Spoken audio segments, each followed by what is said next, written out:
Olá, você que acompanha o RD News, o portal de notícias de Mato Grosso. Todos os dias colocamos uma entrevista inédita nas mais variadas editorias, nos mais diversos assuntos. Hoje o nosso tema é religião.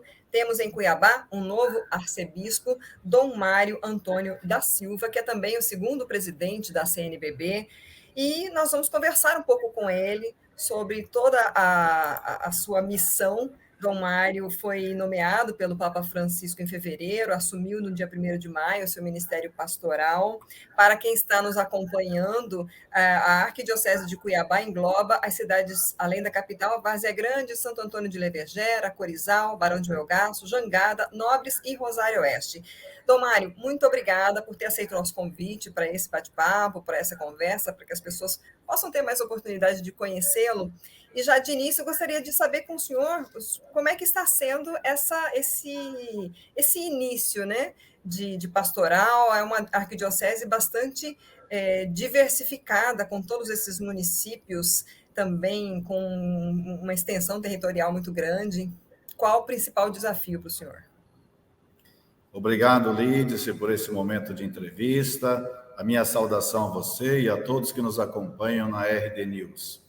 Estar em Cuiabá, e propriamente na Arquidiocese de Cuiabá, para mim, não desde 1º de maio, está sendo um momento assim intenso de conhecer a realidade. Com aquilo que é comum nas outras regiões do Brasil, eu venho de Roraima, extremo norte do Brasil, na nossa Amazônia, mas também com elementos muito específicos da localidade, da cultura do nosso povo mato-grossense, dos hábitos e costumes do nosso povo cuiabano. E, de fato, a nossa arquidiocese, além da capital, Cuiabá, Várzea Grande, duas grandes cidades que eu considero uma grande parcela da nossa diocese, como um rio que une ambas as cidades, também compreende as demais do interior, que você já citou. Já tive a graça de poder estar em Nobres e também visitando aqui nos limites do município de Cuiabá, o distrito da Guia. Tenho aí oportunamente na agenda a visita às outras cidades do interior, às nossas paróquias e comunidades. Dentre as alegrias, essa convivência com o povo, um povo muito acolhedor. Tenho, digamos assim, aproveitado o ambiente familiar de nossas celebrações. Não só pela acolhida, mas também pelo amor, pelo carinho das pessoas de nossas comunidades, pela nossa religião católica, pelas causas da nossa igreja. Claro que enfrentamos tantos e tantos desafios, né? E um dos desafios nesse tempo que perdura depois de 2 anos de pandemia é a retomada das atividades, procurando acolher as pessoas que estavam afastadas para a retomada das nossas celebrações e outras atividades pastorais que se fazem necessárias. É certo que mesmo com a pandemia, muitas atividades não pararam. A missão continuou de maneira diferente, inclusive aqui na Arquidiocese de Cuiabá. E se posso citar um desafio, o desafio é meu de conhecer e se fazer peregrino, se fazer caminhante junto com as nossas comunidades. Tenho consciência que nessas primeiras semanas, faz pouco mais de 1 mês e meio, o diferente sou eu, de tal maneira que o desafio é eu me integrar com as nossas comunidades, caminhar junto, poder também somar com a minha boa vontade de poder ser aqui na Arquidiocese de Cuiabá o bom pastor. O nosso rebanho é muito bom e que a gente possa seguir o caminho por excelência, que é Jesus Cristo. O senhor citou a pandemia, um dos grandes desafios que a gente vê, inclusive anunciado nos meios de comunicação, né, o aumento de pessoas que estão ficando à margem da sociedade, na pobreza, mais desemprego. Apesar de Mato Grosso ser um estado bastante pujante com o agronegócio, há aqui muito essa realidade. Cuiabá entrou aí em notícias nacionais com a fila do ossinho. Não sei se o senhor ouviu falar dessa notícia, né? Pessoas entrando na fila para pegar o ossinho para poder fazer o sopão em casa, né? Como é que o senhor o senhor já teve contato com essas pastorais, com essas, especialmente, que dão essas assistências? Como é que o senhor pretende trabalhar aí nas comunidades, né, esse tipo de assistência ou de apoio a essas famílias, Dom Mário? Olha, Lídice, são fatos reais e que cortam o nosso coração. A situação decorrente da pandemia, nós estamos em nossas comunidades orientando, incentivando, né, os nossos fiéis a não se descuidarem, não, da higienização, na medida do possível, o uso de máscara, em algumas celebrações, tem até usado também, para conter o avanço, né, do coronavírus, que se torna, mais uma vez, aí uma realidade ameaçadora. E a gente não quer que fuja dos controles das autoridades sanitárias a questão da infecção. É oportuno quando a gente vai ao posto de saúde para tomar a vacina, né? É oportuno também a gente fazer o teste quando necessário, quando sentir algum sintoma, e a gente seguir as orientações das autoridades sanitárias, seja de nossos municípios, como do nosso estado do Mato Grosso. Uma outra questão citada, decorrente não só da pandemia, mas, às vezes, de uma política de emprego que não ajuda, é o aumento dos postos de trabalho. É certo que hoje é impossível pensar que teremos emprego, salário para todos de imediato, mas é preciso que a sociedade brasileira abra os olhos para conter o desemprego e, na medida do possível, até ter uma incidência política para que, por parte de nossos governantes, haja também renda solidária cidadã, e não apenas gatilhos de auxílios e benefícios em tempos de crise, e muito menos algo de oportunismo em tempos eleitorais. É preciso que o brasileiro tenha garantia para a sua sustentabilidade, de sua família e, na medida do possível, através do seu emprego, do seu trabalho. E uma outra questão que nos preocupa muito é a fome. No Brasil, as estatísticas nos dizem que mais de 30 milhões de pessoas têm alguma insegurança alimentar. E a gente sabe que muitas famílias, inclusive na nossa região, passam fome, não têm o que comer de maneira regular na sua alimentação.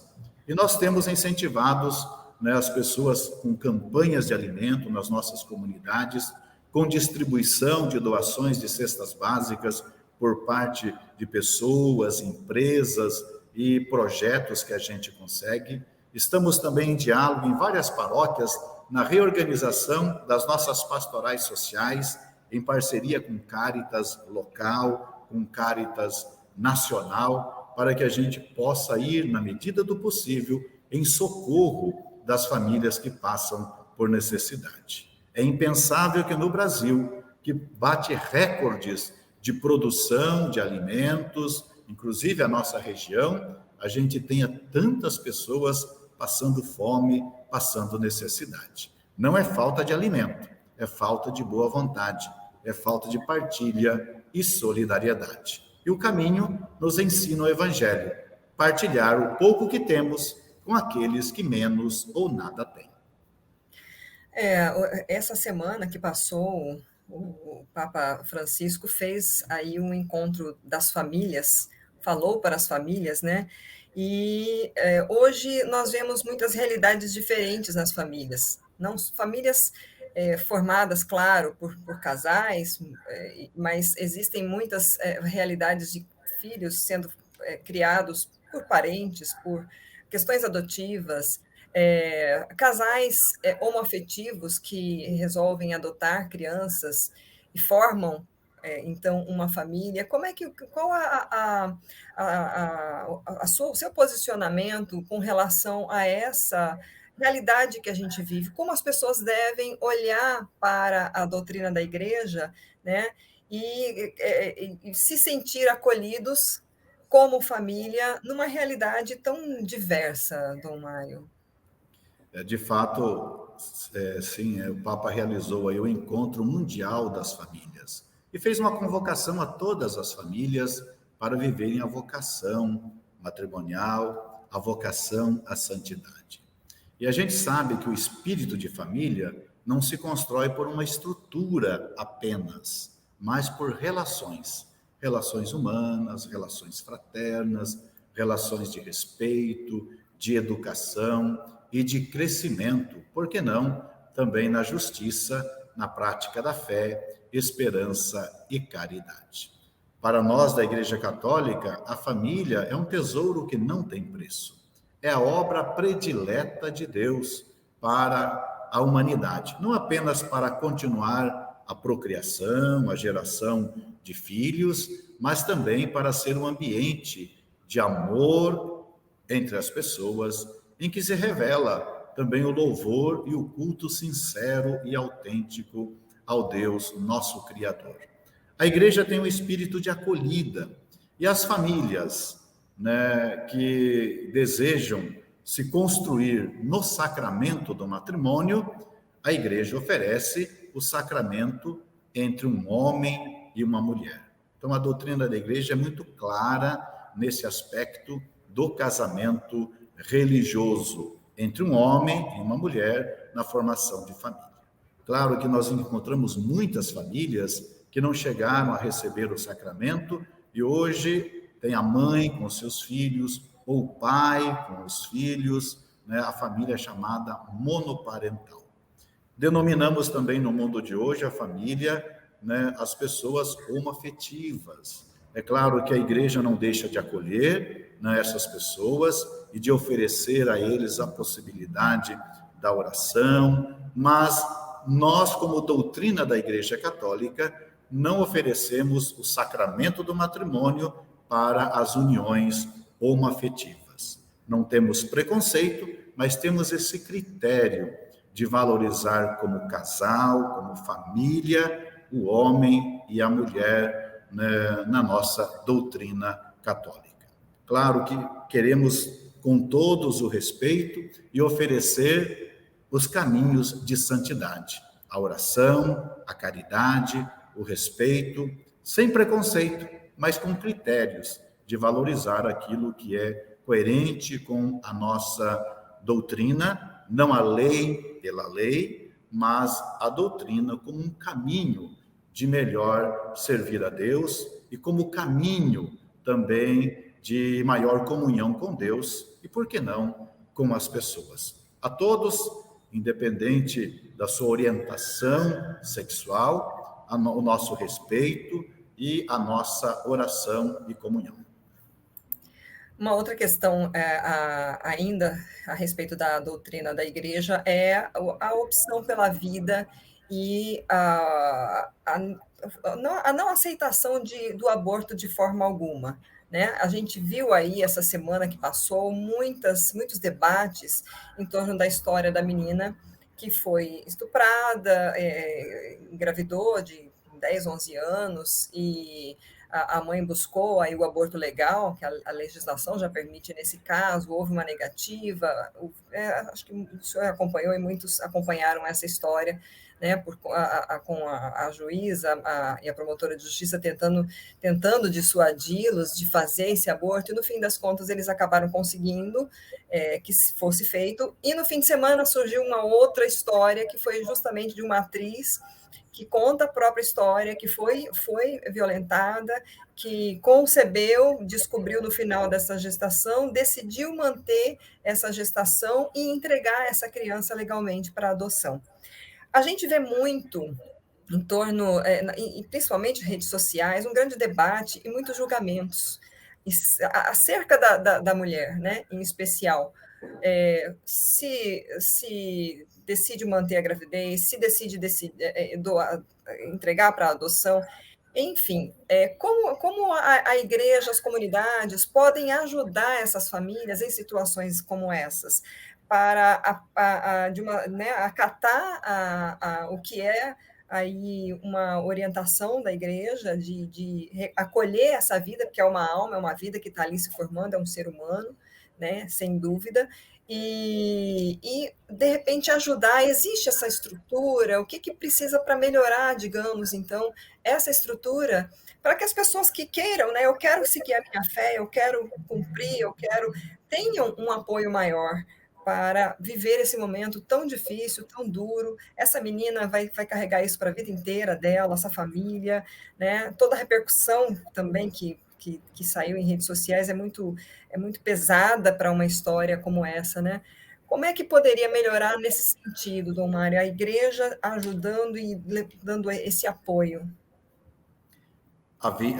A igreja não tem como orientação de valorizar a vida, do começo ao fim natural, do momento da concepção até a morte natural. Então, essa é a doutrina da igreja, inclusive com notas da CNBB, diante dos casos, do caso da menina de Santa Catarina que você citou. É claro, ninguém de nós é capaz, eu mesmo não sou capaz de sentir a dor, né, de uma mãe, a dor de uma criança, né, estuprada, violentada dessa natureza. E, de fato, não é lamentável fatos que ocorrem, essa violência contra a mulher, a violência contra crianças, contra adolescentes, né? Bastaria um caso para a gente ficar estarrecido. E, infelizmente, no Brasil, acontecem muitos casos, não? E esse deve ser realmente uma preocupação da nossa igreja e da nossa sociedade. No caso da menina de Santa Catarina, que ocorreu o aborto, a nossa postura não é condenar uma menina a ter que levar uma gravidez até final, mas é defender a vida das duas crianças, viabilizar um caminho de acompanhamento para que a vida da criança gestante e também da criança nascitura seja defendida. Porque a vida gerada não é parte do corpo de quem está gerando. É uma nova vida, é uma nova pessoa. E por isso, envidamos esforços para que as vidas sejam defendidas, né? E não nesse caso particular unicamente, mas de maneira geral. No tocante ao caso da atriz, como você citou, né, a gente percebe que a postura dela, apesar da notícia ser aí publicada, e tem todo o direito a uma reserva, né, as investigações estão aí, parecem estar mostrando uma maturidade, né, assim, que pode ser exemplo e fonte de reflexão e de novas ações, não só para mulheres, adolescentes e jovens, ou gestantes, mas também para todos os homens e toda a nossa sociedade.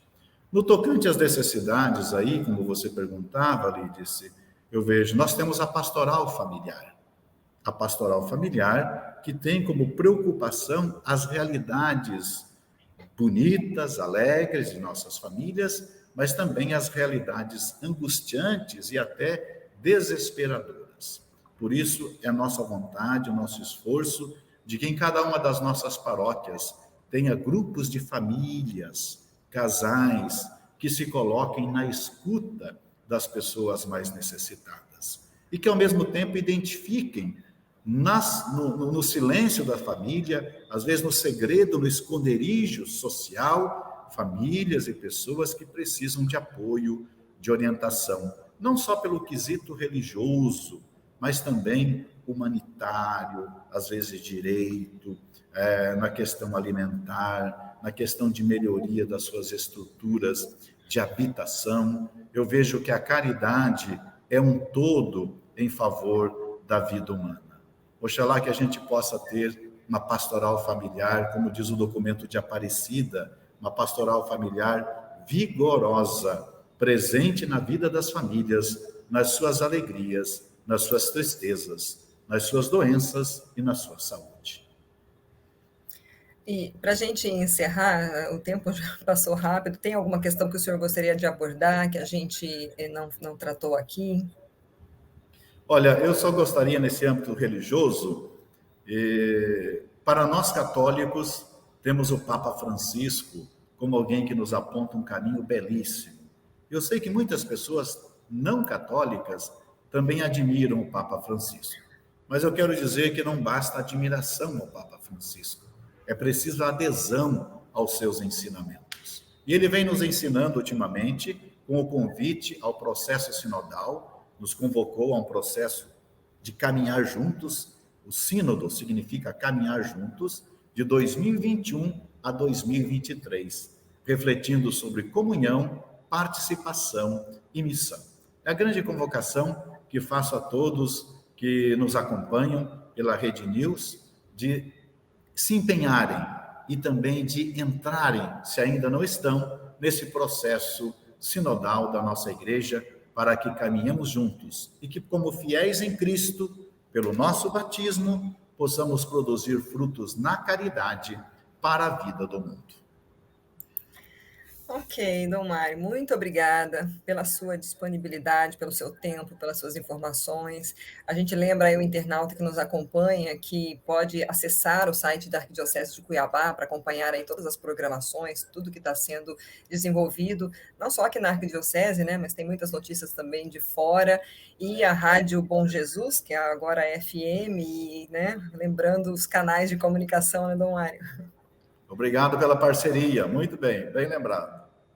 Obrigada, então, e a gente está à disposição também, o que precisar. Essa entrevista vai ficar disponível no site, a RD News, também nós temos um canal no YouTube, e quem puder curtir e compartilhar, a gente agradece. Olha, obrigado, muito êxito no seu trabalho, com fé, com paz, com saúde e alegrias na comunicação da verdade. Parabéns, um grande abraço. Obrigada, Dom Mário, até a próxima.